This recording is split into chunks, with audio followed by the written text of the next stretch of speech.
Hey, peace YouTube. My name is Muhammad Abdul-Kareem, and I am on a freeform lock journey, better known as Keys to Heaven's Gate. I have been sitting around for a bit, and I decided to put my brain matter to the test, and I came up with a couple of questions that would help us with better becoming grounded. But I hope all is well with you. And here we go. So, my question is, white and black is a feud between positivity or negativity? And negativity, I should say. I'm asking if it's like, what is the deal with black and white? And I came up with my own thoughts on black and white.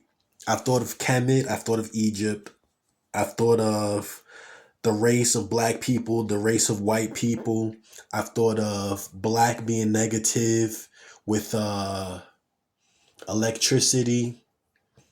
I've thought of white being purity, purifying oneself, being in white.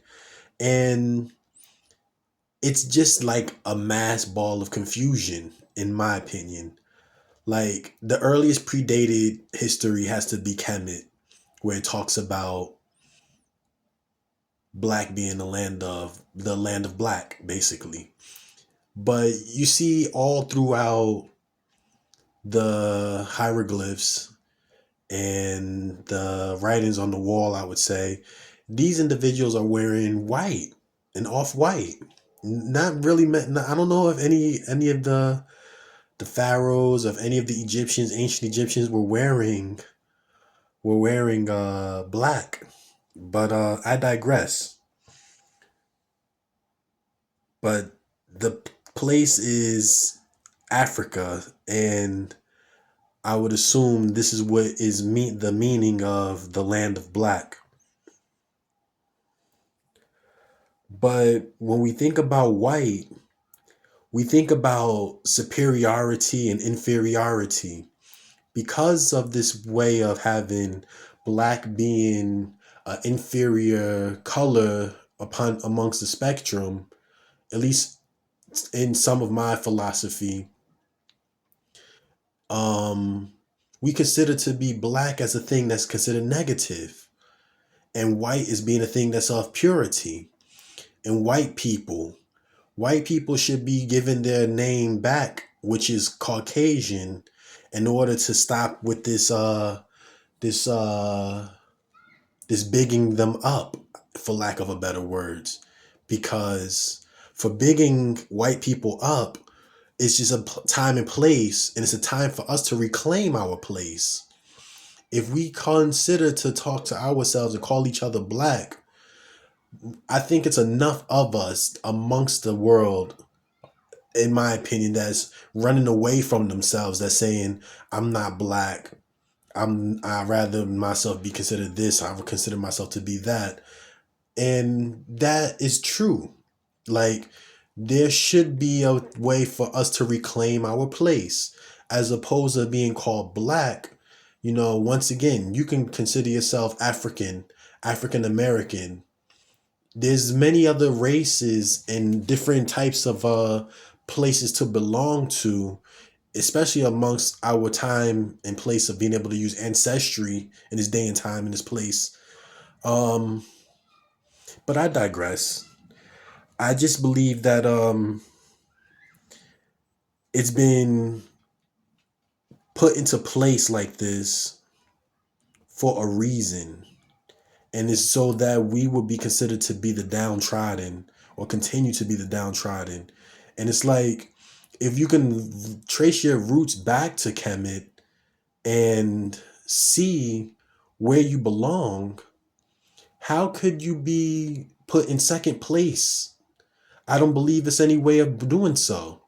The people that's putting themselves in second place are usually the Caucasian men and women who are going over to these parts of the land that's digging up tombs and disrespecting the ancestors. This is how I see it. Okay.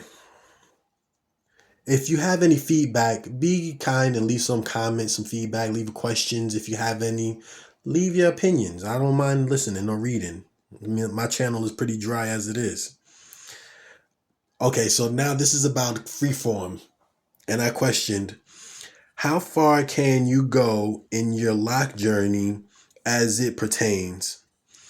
Can you two-strand twist? Can you braid? Does it make your freeform become considered manicured? And I asked this question because when we're on this freeform journey, we usually go as far as to say we are not manipulating our hair at all. You know, we're not going to uh, twist it or do any of the above. You know what I mean? So when we get our hair to these lengths, is it the same ruling as we cannot braid our hair? Is it the same ruling as we cannot two-strand twist our hair? And that leaves me some room to consider because I would mind I would kind of mind if I were to start altering my hair because I think it just starts to weaken the shaft personally. But I'm just going as far as to say, what makes me any different from the next person if I start to fall away from the spirit of freeform, which is just to let your hair grow and wash it? I mean, we go as far as to separate our hair, and some of us don't even go as far as to do that. More power to you. But to go as far as to start two-strand twisting your hair, is that considered manipulation? Is that considered to be a manicured look? Is your hair considered to be manicured now? Is braiding your hair considered to be manicured? These questions I had. And this question I kind of covered already, but I'll read it again since it's in this order. Have we been keeping ourselves bound because we use these labels of being black and them being white? So that's pretty much all I have to talk about as of now. I'll give you some views of my hair while I'm on the camera with you. This camera is not the best quality. It's off my cell phone. But I'll be approaching 10 years soon. Not very soon, in November. And it's been a real journey.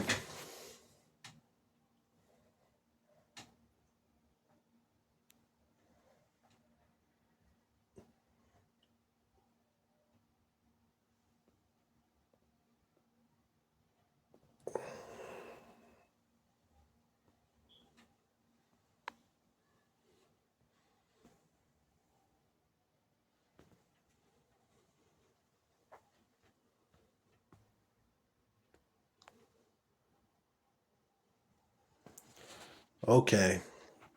Nice talking to you all. Don't forget to subscribe, comment. No, I'm not going to say all that. Do what you will. Peace.